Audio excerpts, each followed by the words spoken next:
Această emisiune este susținută de Metro, partenerul de încredere al localurilor tale îndrăgite. Я люблю молдавскую кухню, реально люблю ее. Моя кухня – это всегда простая и понятная еда, в которой всегда есть какая-то zagadulea. Ceea ce Dumitru îl caracterizează este nevoia de a hrăni oamenii sănătos, de a alege cu atenție ingredientele. У нас есть domnul director care pune banii pe loc și spune fă-ne un Cezar și gata, понимаешь? Ты что, не доверяешь мне? Ну, то есть, как бы, я реально хорошо готовлю, успокойся.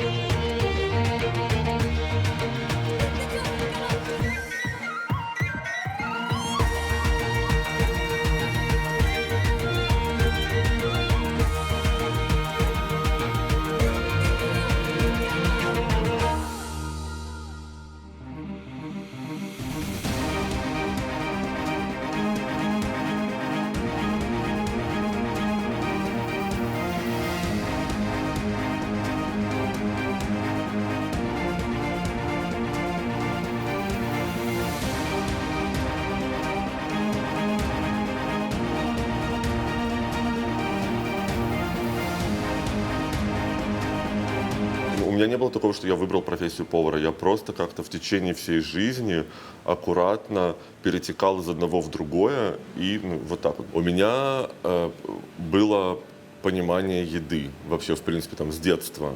Что такое вкусно? Я был воспитан на вкусной, хорошей еде, которую готовила моя семья. Бабушка всегда работала на кухне, она всегда работала в пищевой промышленности. Да, на самом деле, мне кажется, вообще супер банальная история, когда все шеф-повара говорят, я стал шеф-поваром благодаря своей бабуле. Ну, как бы, да, вот у меня такая типичная банальная история, да. Меня никто меня не вынуждал, не принуждал, просто само собой это произошло. Моя бабушка работала, она делала хлеб.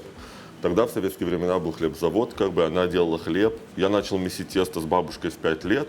Там, допустим, потом мы стали делать с ней пироги на основе чая. Потом мы стали с ней фантазировать на еще какую-то тему. Потом подключилась моя мама. Потом я переехал жить в Москву, и как бы там все это продолжилось. И вот в итоге как бы это выросло во что выросло. Переехал в город Санкт-Петербург, где вообще было никакой работы, все было очень плохо, но очень красиво. Петербург прекрасный, красивый город, но работы там было очень мало. И тогда меня моя знакомая устроила в компанию, которая занималась производством кулинарной утвари. Ну, то есть там типа кастрюли, поварешки и все такое. И я стал там проводить кулинарные мастер-классы. И из этого всего, то есть я могу сказать, что из Санкт-Петербурга это был 2010 год, я стал как бы профессионально заниматься вот этой вот историей с готовкой. А потом я устроился на работу в Гарсон. Это такая питерская пекарня, где делал киш, тарт, вот так это называется. И я делал вот эти вот болванки для теста, как бы изначально. Меня поставили на этот процесс, да и все. И вот так вот оно зацепилось одно за другое. Да, я согласен с тем, что сейчас многие могут сказать о том, что а как же образование там и прочее, прочее. Это важная тема. Как бы да, на самом деле поварское образование это важная тема, точно так же, как и швейное и любое другое. Есть какие-то свои азы. Но вот как-то вот у меня получилось. У меня получилось без. У меня была возможность, на самом деле, работать с очень крутыми поварами. У меня реально была возможность на протяжении моей какой-то становления кулинарной карьеры работать и перенимать опыт у очень классных ребят. У меня просто была возможность реально учиться у очень крутых чуваков. И я это делал. Ну, то есть, как бы не просто смотрел, я реально все запоминал и записывал, и учился, и учился, и учился. То есть, это все огромный опыт, просто огромный опыт. И желание научиться чему-то новому.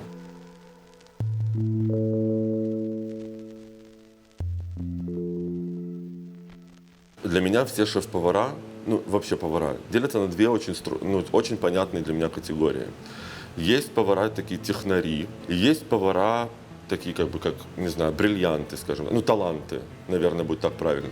Вот есть повар, который он всему обучился, он знает все техники, он получил хорошее образование. Но если у тебя нет таланта изначально, то, ну, сори, ты будешь просто как бы там готовить по рецептам, по определенным, доводя всю эту технику до филигранности, до позиций вкуса и так далее.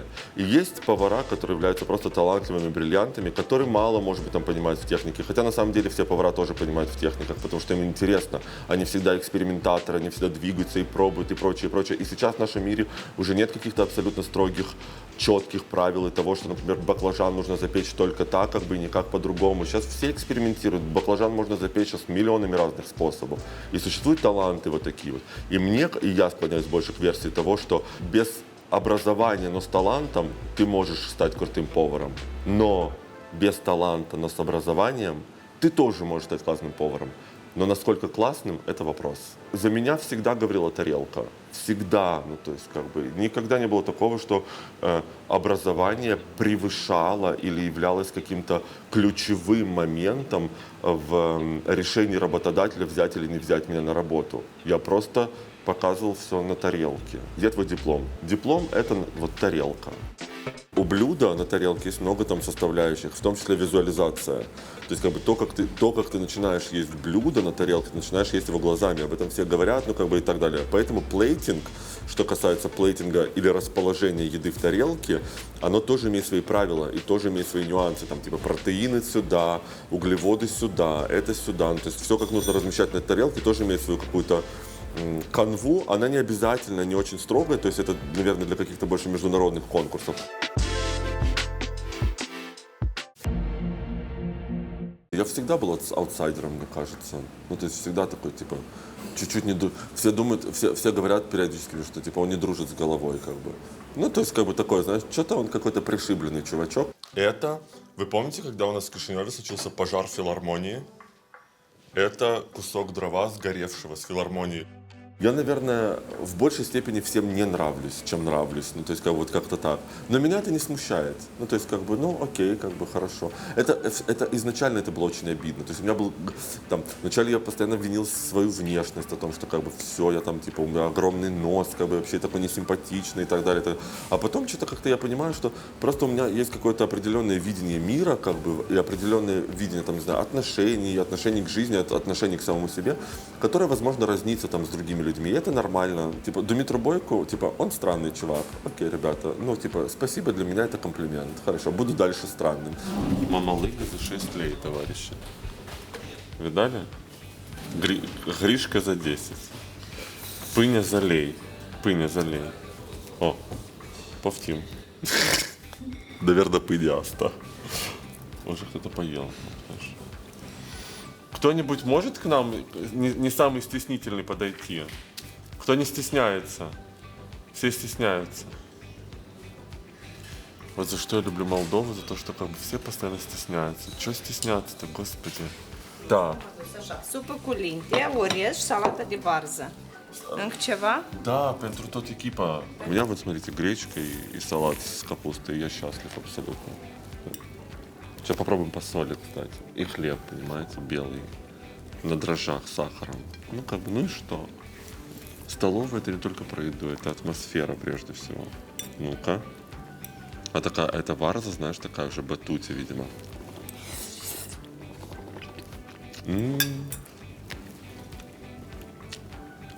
Знаешь, каким маслом заправлено? Нерафинированным. Знаешь, подсолнечное масло, которое пахнет семечкой. Так и живем. А на какой кухне вы специализируетесь? Или какая кухня ваша самая любимая? Все такие, о, итальянская, французская, там, китайская, роллы люблю крутить и прочее, прочее. У меня нет такого. Я люблю молдавскую кухню, реально люблю ее. И у меня есть абсолютно четкое понимание моей авторской кухни как таковой. Что такое моя кухня?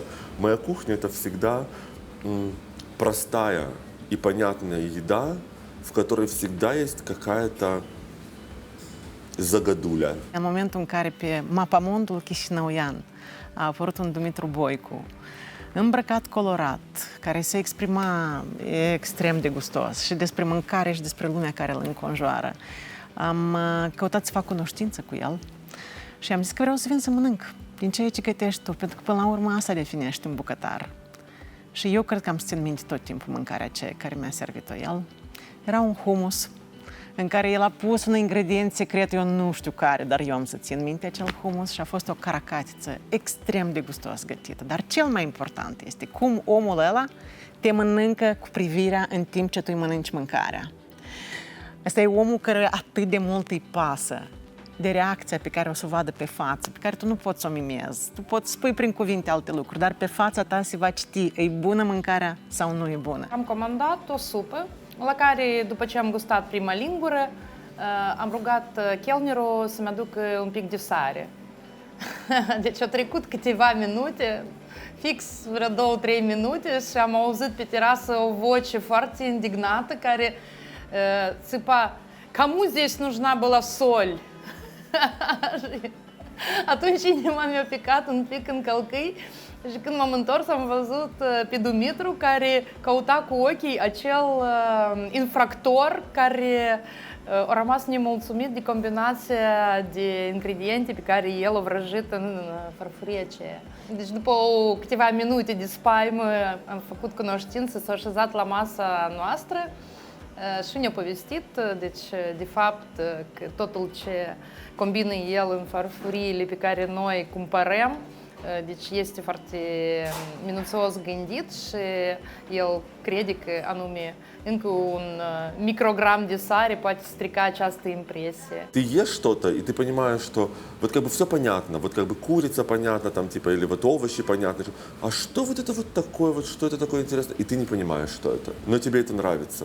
Вот что такое кухня Dumitru Boicu. Ceea ce pe Dumitru îl caracterizează este nevoia de a hrăni oamenii sănătos, de a alege cu atenție ingredientele, de a le cunoaște proveniența, de a le combina corect și să arate și foarte bine în farfurie, pentru că omul în primul rând mănâncă cu ochii și apoi cu papilele gustative. Я родился в русской семье, я всегда говорил на русском языке, я закончил русскую школу при этом при всем, но я говорю на румынском. Я плохо, как бы, но я очень сильно стараюсь. Но мне кажется, что это правильно знать, государственный язык в стране, в которой ты живешь.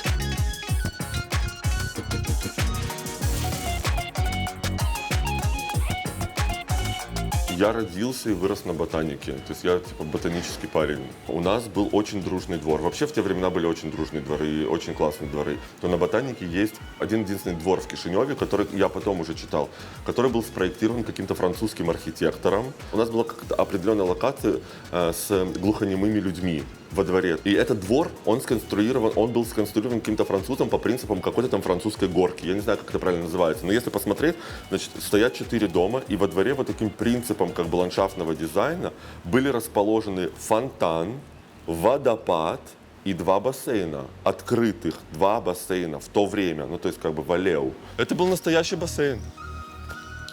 Он был полный, с нормальной фильтрацией, с классной плиткой. Здесь росло раньше дерево большое, и мы здесь плавали все лето. У меня все детство крутилось вот вокруг этой темы. То есть как бы куда ехать на лето? Да никуда, вот есть бассейн. Мой дедушка подарил мне надувной матрас такого зеленого цвета с тряпочным покрытием, они были такие, и все, у меня все детство было так. После школы я пошел работать в типографию, и в одной из типографий, в которой я работал как курьер, я увидел ремонт внизу, в подвале, и думаю, что за ремонт такой? Как бы нужно пойти узнать, что вообще строится. И оказывается, что там строятся и происходят ремонтные работы ночного клуба. То есть там откроется ночной клуб. И не просто ночной клуб, а ночной клуб для мужчин. И я пошел туда работать диджеем. Что я делал? Я с 12 ночи до 4 утра нажимал на кнопку play и пауза, ставя девочкам, у которых были свои номера, они там, значит, снимали с себя все эти бюстгальтеры, там, типа, и трусишки, и так далее. Я просто ставил им музыку. В большинстве своем это был репертуар группы Enigma, такая, где «Меа кульпа», вот что-то такое в таком ключе. Но это была очень забавная история. Для 18-летнего маленького мальчика, как бы, ну, такого соу-соу, у меня было на тот период достаточно большие деньги. Я снял себе отдельно квартиру. Вот, и стал жить отдельно. Пора как бы, надо что-то еще, куда-то нужно еще двигаться. И я купил билет в один конец, поезд Кишинев-Москва, приехал в Москву на Киевский вокзал 4 декабря 2001 года, я помню это как сейчас, в кожаной куртке, шел снег, и я приехал в Москву, ну, типа, покорять Москву. Не имея ни работы, ничего еще, ну, как бы, то есть я жил там, типа, на Киевском вокзале, мылся вместе, типа, с ребятами, которые там спят, ночуют, как бы, и так далее, и так далее. И потом, спустя там 3-4 дня, я купил вот такой вот огромный, я не знаю, продается ли он сейчас в России или нет, огромный талмуд под названием «Из рук в руки», такая газета по объявлениям, и нашел работу аниматором. Анимация — это такая, ну вот, я не знаю, если вы отдыхали в Турции или где-то еще, аниматоры — это такие, типа, веселые ребята, которые, как бы, там, тра-ля-ля, всех зажигают. Я попал туда, потому что мне было это удобно, потому что они всегда предоставляют питание и проживание. То есть мне было реально это удобно, то есть я не знал города, я не знал страны, я ничего не знал. Я просто поехал веселить народ, будучи таким, как бы, ну, веселым парнем, скажем так. И в итоге, по прошествии 2 недель, я вообще не понимал, почему я должен этим заниматься. Мне было стыдно, я должен был носить какой-то клоунский колпак, как бы, нос и веселить детишек. Мне было супер неловко от этого всего. Но в итоге, как бы, так, ну, как-то все зацепилось одно за другое, и в итоге, как бы, я проработал в анимации, там, типа, 8 лет.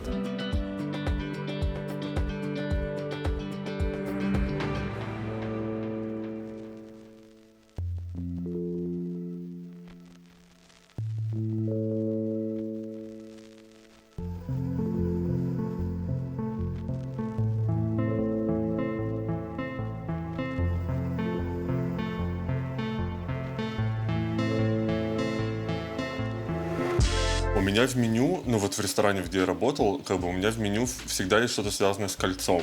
Ну, то есть, вообще символ кольца, мне очень нравится вообще круг, как символ бесконечности какой-то, как символ постоянного продолжения и движения вперед. И знаешь, есть такое, ну вот типа руата времени. Ну вот все в таком ключе. Поэтому у меня есть несколько колец, которые являются моей, как бы, ну не то что визитной карточкой, но тем не менее у меня практически в каждом меню есть что-то связанное либо с кольцом, либо с оформлением блюда в виде кольца, в виде круга. У этого есть такая история. Моей мамы нет уже в живых, и все, ну, у меня, кроме того, что у меня остались фотографии, воспоминания, конечно же, у меня от мамы осталась единственная вещь, которую я сохранил, это ее кольцо. И поэтому это такая некая дань семейным традициям и моей безграничной, просто бесконечной любви к маме, которая никогда не закончится. Как вот это вот кольцо, которое не имеет ни начала, ни конца, которое будет всегда-всегда. Ну вот, это тоже связано с кольцом. Что там внутри в кольце? Там тартар из семги, из свежей семги, не из соленой. Там каперсы. Там красный лук, это тоже очень важно. Там есть белый перец, я туда поставил, и оливковое масло хорошее. И еще базилик можно туда положить, ну, при желании. Там есть сливочный сыр, огурец, свежие цукини. Само кольцо — это заварное кольцо из заварного теста. И, собственно говоря, соус, ну, который сложно назвать голландским, потому что это просто заваренные желтки горячим сливочным маслом с выпаренным бальзамическим уксусом, что является в таком супербалансе по кислотности, сладости и морской тематике рыбы. Ну вот, как бы вкратце рецепт про кольцо.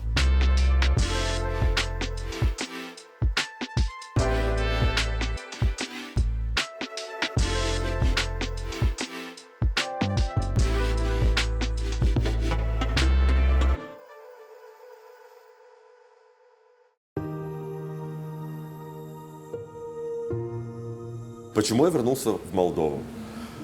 У меня нет семьи. Я уже всех похоронил. У меня были очень трагичные события, как бы связанные с тем, что у меня вначале умерла бабушка, потом у меня умерла мама, потом у меня умер дедушка, и, ну, типа, в конце я похоронил отца. Это было очень темное время. Я не то чтобы не люблю его вспоминать, оно было реально дарковое очень, оно было очень эмоциональное, но я думаю, что люди меня понимают, там, которые как бы потеряли свою семью или близких. Я пережил адовое, темнейшее время до такой степени, что мог бы сейчас здесь, наверное, даже и не сидеть. Особенно после того, как умерла моя мама, это, ну, типа, меня вообще, ну, то есть, накрыло. В 22:00 начиналась программа, я готов весь, как бы, при параде вести шоу в хорошем настроении, там, типа, себя как-то мотивируя о том, что нужно нести радость и счастье людям. И мне за 5 минут до начала уже звенят фанфары, и мне звонит моя двоюродная сестра и говорит: Дим, мама умерла. А мне выходить на сцену, веселить народ, проводить конкурсы. И когда все это случилось, и я понял, что нужно что-то поменять, я сказал: я вернусь домой. Открываю вот так вот двери и говорю, позовите мне продюсера. И гостеприимство вот этого молдавского, широкого, с этими мамалыгами, сармали, метитеи, и это все эти закрутки, вино, виндинкасы. Это было удивительнейшее, вдохновляющее история. То, чем мы можем гордиться, прежде всего, это то, что нам дано географически, это наша земля.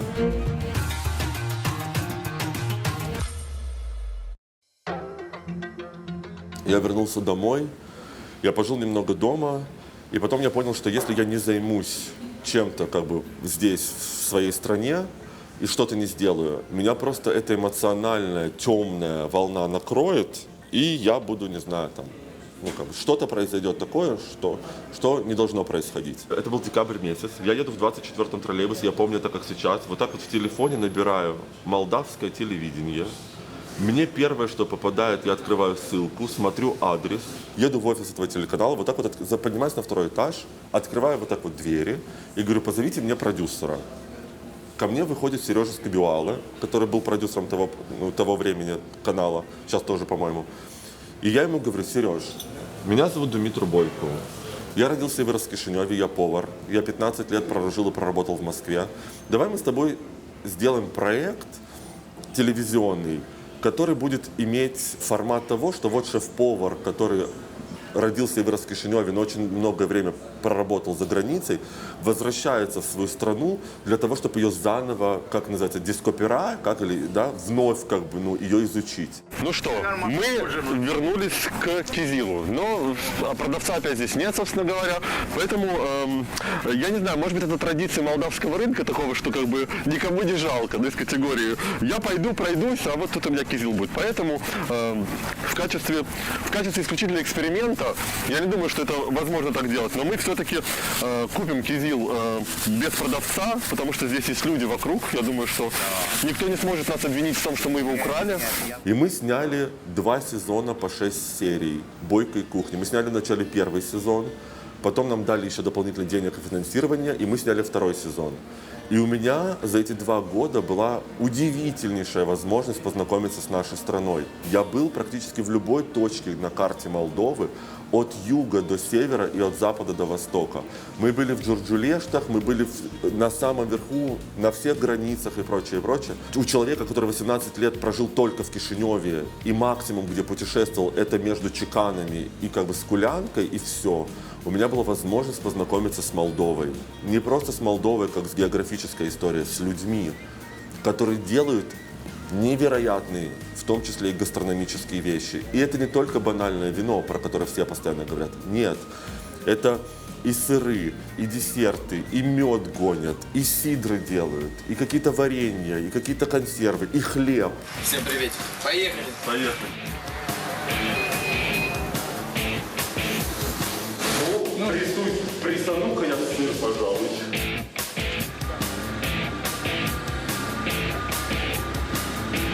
Да даже не кричать мне «Дионис! Дионис! Да здравствуй, Дионис!» Это вся телевизионный замес с «Бойкой кухней» и с проектом, который связан с Молдовой, он меня... И я такой что-то вышло неплохо. Нам везде открывали двери. Нас везде кормили. Мы уезжали все пьянющие на рогах вообще из любого дома. Нас напаивали, я имею в виду не напаивали из категории, а из категории гостеприимства вот этого молдавского, широкого, с этими мамалыгами, сармали, метитеи, и это все эти закрутки, вино, виндинкасы, понимаете, это было удивительнейшая, вдохновляющая история, абсолютно, которой я очень горд, супер горд. Вот так вот.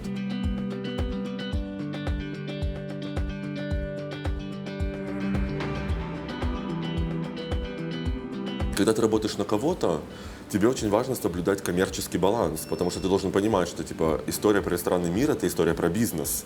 Это люди, которые должны зарабатывать деньги и прочее, там есть владельцы, которые вкладывают в это и так далее. И ты, в общем-то, а деньги приносят тебе твои гости, как таковые. И ты должен делать что-то для них. Мне всегда удавалось сохранить этот коммерческий баланс и авторское видение кухни. И получилось так в большинстве своем заведений, в которых я работал, что не публика формировала меню, а мы своим меню формировали окружение вокруг нас. Обычно в молдавском, например, сегменте хорики такого нет. У нас есть домнул директор, care pune banii pe loc și spune fă un Цезарь, Шигата, понимаешь? И повар, который как бы, у которого есть, допустим, какие-то видения или какое-то там, не знаю, отношение или даже любовь к кухне, он такой типа bine, facem Цезарь, facem роллы, facem пиццу, facem как бы tot împreună, aici la vinigret și punem în ресторан, și gata ca domnul director a zis așa. Все. Нет такого. У меня такого нет. Я с таким не сталкиваюсь. А если меня начинают впихивать в какую-то определенную систему, я начинаю, ну не знаю, стрессовать по поводу того, что как бы, блин, ты что, не доверяешь мне? Ну, то есть как бы, я реально хорошо готовлю, успокойся со своими деньгами. Ты приготовил блюдо какое-то, ты как бы его вывел на рынок, люди начинают на него реагировать. Ты понимаешь, там типа 2-3 недели достаточно. Люди среагировали классно или не классно? Среагировали классно, зашибись. Среагировали не очень, окей, деликатно выводим, пробуем что-то новое. Хороший хозяин должен доверять шефу. Вот в чем. Он должен быть в нем уверен и должен ему доверять. А шефы, как творческие люди, они всегда, и если это хороший опыт, они всегда сделают только лучшее. Мне на моем кулинарном опыте в Кишиневе мне не было сильно сложно. Наверное, потому что у меня есть в плане кухни есть стержень. Ну, то есть, да, я всегда открыт, я всегда готов к общению, я готов выслушать, в том числе и критику, что на самом деле шеф-повара просто ненавидят. То есть, как бы, как так? Ты там, типа, мирской человек, там, типа, тут критикуешь мои, как бы, божественные блюда и так далее. Ну, как бы, это не совсем про меня. Меня тоже, конечно, критика как бы холодит вот так вот, знаешь, она меня будоражит. Но я стараюсь работать над этим и быть открытым к этому, ко всему, и прислушиваться все-таки как бы там к народу.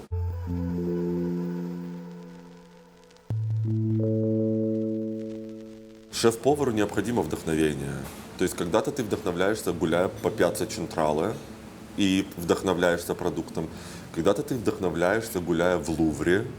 Это просто интересно для расширения кругозора. Тебе важно вообще, чем дышит мир. Как люди из других профессий, тоже творческих, потому что художники, и скульпторы, и керамисты, и прочее, они же тоже видят мир как-то по-своему. И тебе важно расширять свой кругозор для того, чтобы понимать вообще, чем дышит сейчас мир. И у меня есть любимейшая галерея в Кишиневе, это Брынкуш, которую я очень сильно люблю. Я люблю в ней бывать. Она старая, убитая, богом забытая. Ты заходишь просто в это, а особенно если приходишь туда зимой, ничего не отапливается. Ты ходишь в этой шубе, понимаешь, по этим картинам смотришь. Но черт подери, там все бывает настолько талантливо.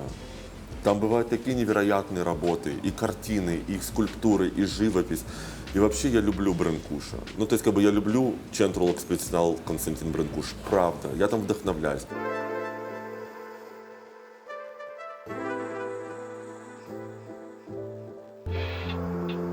Мне хотелось бы закончить свою кулинарную книгу, которую я пишу. На самом деле у меня уже есть весь материал. Мне просто нужно найти хорошего фуд-фотографа, который сделает как бы классные фотки. Безусловно, наверное, как и любой шеф-повар, наверное, хочется как бы, открыть что-нибудь свое. Маленькое, уютное, с классной музыкой, с классной атмосферой, с невероятно вкусной едой, недорогой вкусной едой и как бы вуаля. Dumitru este omul de care noi foarte tare avem nevoie în domeniul Horeca, pentru că noi nu prea avem bucătari povestitori, bucătari cărora să nu le fie frică de public, bucătari care să vrea să iasă în local, în sală, să vorbească cu oamenii, să-i întrebe cum se simt astăzi, cu ce ar putea să-i mai bucuri încă.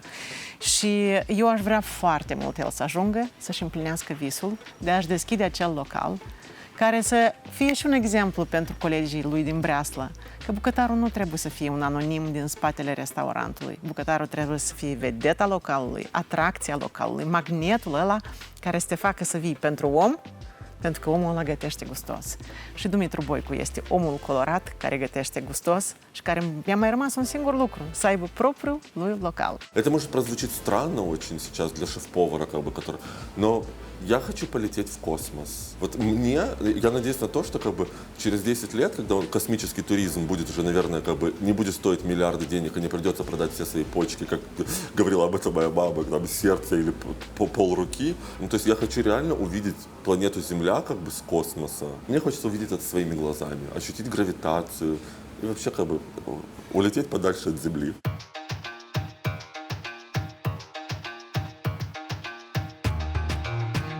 Это такой колцунаш, да, кухалва, как дань памяти моему дедушке, который проработал большую часть своей жизни на маслоперерабатывающем заводе. У нас дома всегда было растительное масло и подсолнечная халва и мормышка. Ну, вот это на что рыбу ловят. Вот, поэтому халва для меня это, к ней кто как относится, но халва для меня это абсолютно тотальный вкус детства, который я очень сильно люблю, и она мне никогда не надоест. Как бы у меня дома практически всегда, я всегда себе покупаю халву, или, вот вы видели, как бы рулет с халвой. То есть все, что связано с халвой или около халвы, это горячо любимая мной вкусовая палитра. А так вообще это классическое тесто для домашней, ну, как тейце пезяма, ну вот как бы практически одно и то же тесто. Внутри крем из халвы, сливок и маскарпоне. Мы всю эту историю закатываем в тесто, варим в ароматизированной воде с тимьяном и цедрой лимона до готовности. И отдельно карамелизируем сезонные фрукты. Ну, в данном случае у меня были груши и персики, но по желанию можно использовать и даже яблоки. Ну, кто как хочет. У меня были груши и персики, карамелизированные в сливочной карамели, свежая голубика. И все это в таком классном балансе вместе с лимоном, тимьяном, халвой. Очень классная десертная интерпретация, по сути, простого блюда, такого как колцунаш кухалва.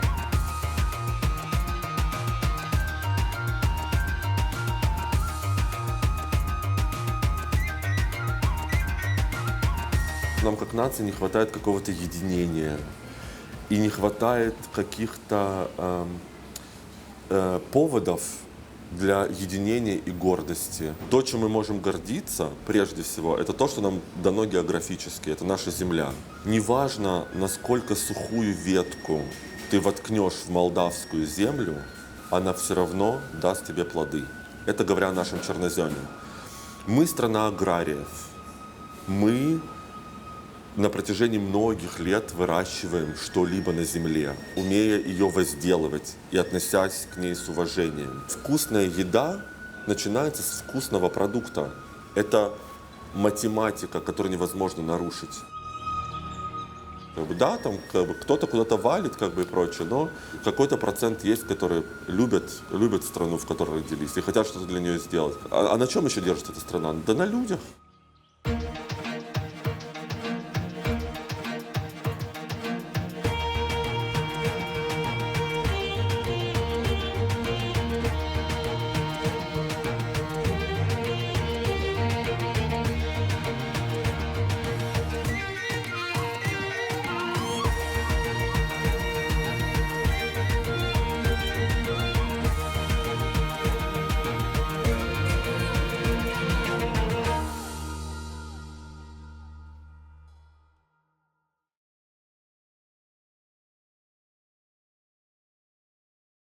Emisiune susținută de Metro.